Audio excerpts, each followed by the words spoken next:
Hey, I'm Steve Volkers, and this is the Steve Volkers report of the Grand Rapids real estate market data using this fancy booklet that Big Kev puts together for us each month.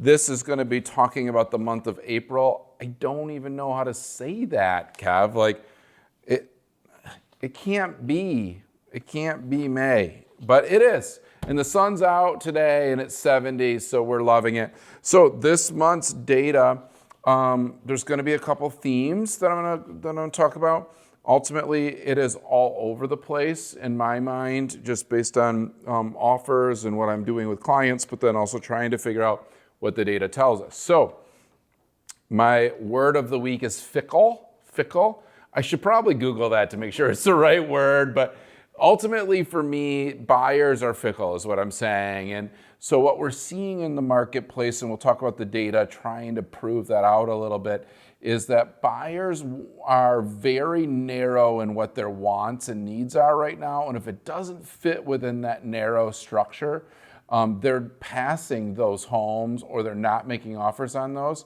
And then they are spending all their time and resources all going after the same thing because inventory is still very low. So you have 20 or 30 offers on one house or even 10 offers on one house where the house just up the street might actually be a really great house, similar price point or similar area, but because it's not cute enough, it doesn't get all the attention, right?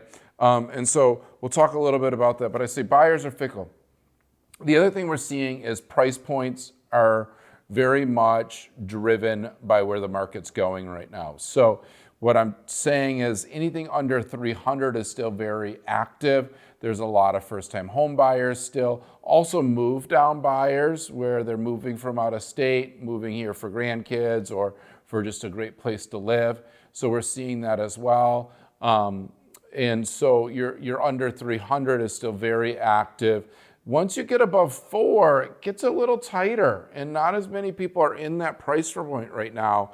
It's sort of like this middle line that they haven't found a need to sell their home to move up to that it's not a big enough move for them to take that initiative to get out of their low interest rate home.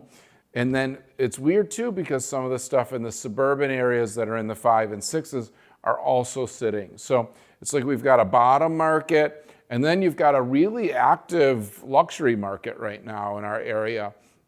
It's got to be well done. You can't put on a semi-luxury property that's 30 years old or 20 years old that has all the old roofs and countertops. But if it's updated or if it's been built in the last 5 to 8 years and it's in that luxury above $1 million category, there actually seems to be multiple buyers buying in that price point, all the way up right now. So what we'll talk a little bit about is that fickleness in regards to the data. But what we're seeing is this like downward, but then you're also seeing a little upward pressure all of a sudden. So we are down for all the major categories, right? Sales, 28% so far for the year down. Month over month versus the 5-year running average, we're down 29%.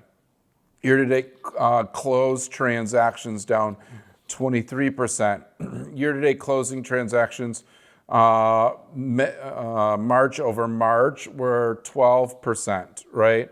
Year-to-date sales volume is down 10%. That's a significant one because we have not seen that in 1, 2, 3, 4, 5 years. This is the first year in 5 years that we've seen the volume or the price, the total amount of money out at the door is being less than it was for a 5-year stretch.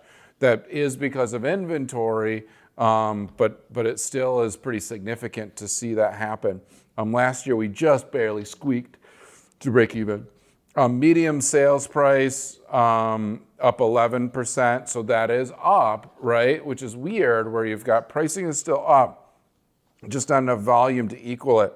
But one thing that is starting to show is in a percent or number of houses on the market all of a sudden, that we're starting to see the spring market happen where lots of homes are coming to the market. So last April, it was 774.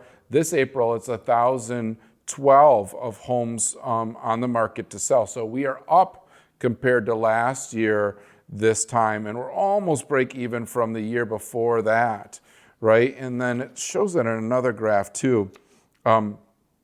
Price per square foot is up still. Where was that one? Number of showings for listings is up. The list price to sale price average is 2% above, so that is up, right? But monthly supply, it made that check up, right? And so we're down listings per month last year, but we are at only sales of last month were 656 sales, and there were 847 new listings. So that is a pretty big number. 200 isn't a big number.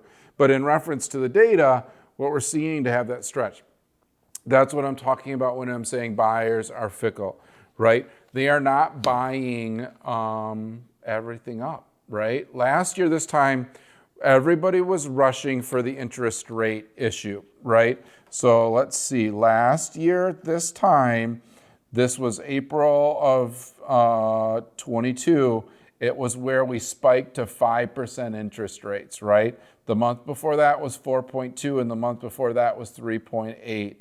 So this was the time period in these 3 months where it went from, very little money to all of a sudden expensive.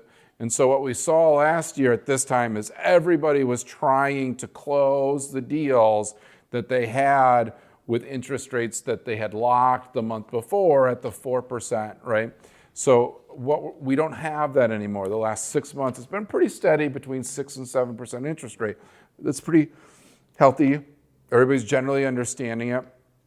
But with that, then that affordability issue, which we've talked about, Kevin, quite a bit, is there, right? And so if someone's going to move from their 3% interest rate starter home into the next thing, there's got to be something that forces that issue, right?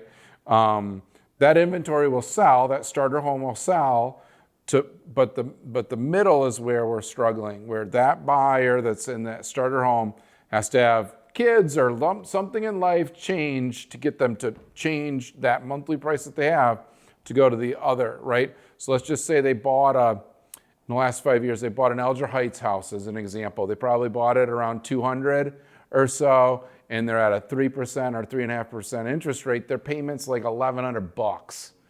Like, that's cheap money, right? They're living on like really great money because their incomes have risen for the last 5 years.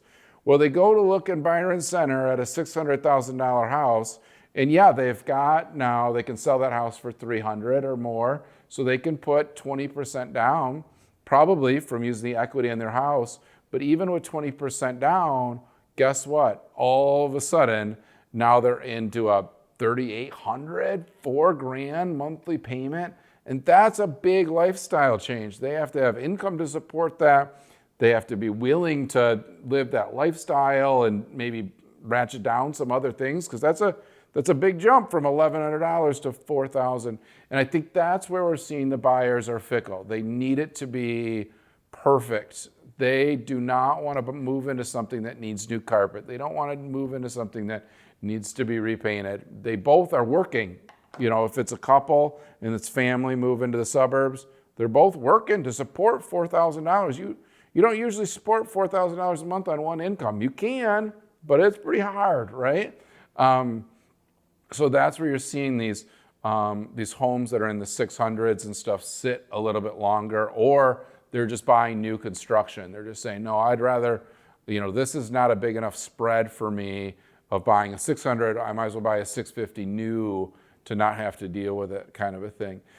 So that's, I put here cracks in the foundation. I think that's where our market is gonna putter along for the next couple of months, where we're gonna see a spike in some of the medium pricing because that lower end will continue to sell, will continue to drive pricing up, but that mid-level sort of 4 to 7 is just gonna sort of, if it's not great, it's gonna sort of take a normal time, 30 days to sell, maybe 60 days to sell. They're going to have to lower price a couple times from where their appraisal might have even come in when they got the equity line, you name it. So what I tell you, if you're a seller, do all the things, right? When you're talking to myself or Rachel or anybody in our crew here. If they tell you to paint the outside, take the extra week to paint the outside, power wash, you know, you name the things. Like if they say, you know, we really should paint the walls, we really should look at putting new carpet in, that investment is key. You really do want to invest in your home to make that work. You're no longer, because of interest rates being higher, you're no longer going to skate out on someone saying they'll just do the work. I need a house. Like the price is too high. They need a house that's ready to move into. So get your house ready to move into. Buyers, we're still seeing success. Yes, we lost out on one that was listed for $330 in Byron Center, and it went over $400 in cash with 40 offers. So there are still 39 people out looking in that price point. So there's still competition. But what we're actually seeing is if you're willing to do a little bit of the painting, maybe some carpet, there's some really good deals out there, and people are willing to sell them, and you might only compete with one other offer instead of the 39 on the super cute HGTV house. So we'd love to take you out. It's Steve. Thanks so much.